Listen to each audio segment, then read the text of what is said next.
Check, check. Check. Are we doing 2? Yep. Oh, okay. Well, what are we talking about?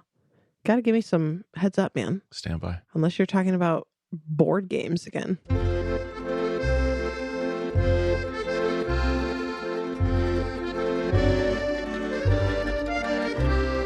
Welcome back to Adventures with BAM. I'm Brent Billings. And I'm Maggie Billings. And this episode has us reflecting on 1 year of the ABAM podcast. Oh my. See, you're springing these topics on me. Literally, we started this in this moment. Currently, I'm finding out what this podcast episode is about. I thought we were just recording one tonight, but it's a semi-annual tradition of surprising you with an episode. Yeah, the last one was Brent's like, I know what the topic's going to be. And I was like, what is it? He's like, you'll find out when we start talking about it.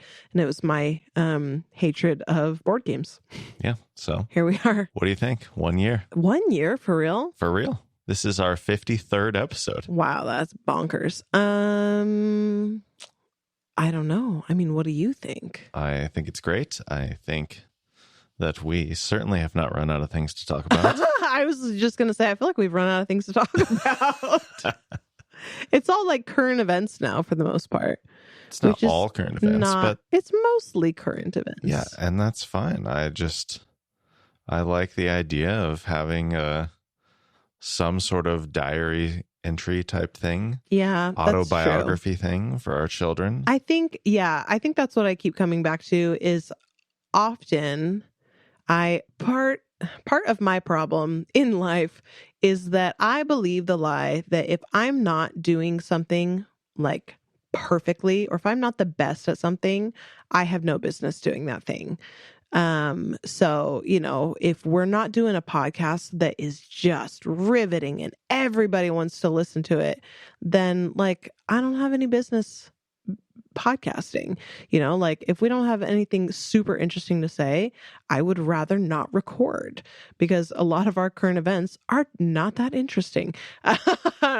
But I keep coming back to this is available for other people to listen to, but ultimately why we wanted to do this at all was so that some of these stories would be available after we die in a long time, hopefully.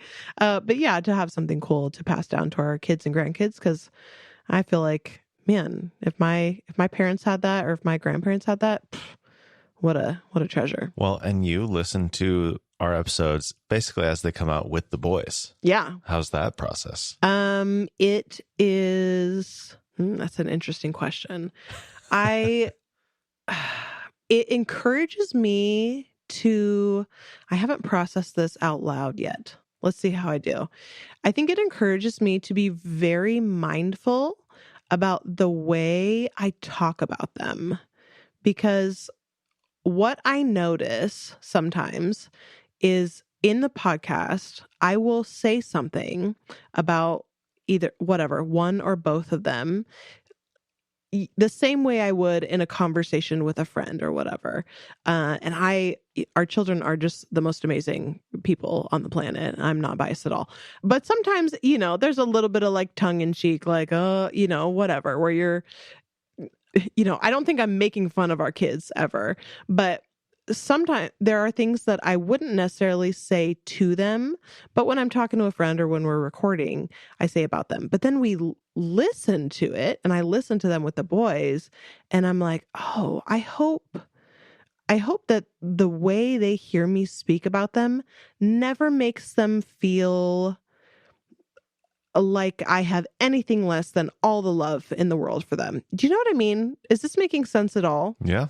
Like, I think sometimes parents, and I'm not ragging anyone, sometimes as parents, people will just poke fun, like, oh yeah, like this one's not good at math, but they're going to do great in sports, whatever. Like, I don't think I would ever say anything like that. But sometimes we have these beliefs about our children, and we say things about them that aren't intended to be negative, but can create a narrative for kids. like they hear the way we talk about them, and that becomes their inner dialogue, what they believe about themselves and about what they can and can't do and what their gifts are and are not.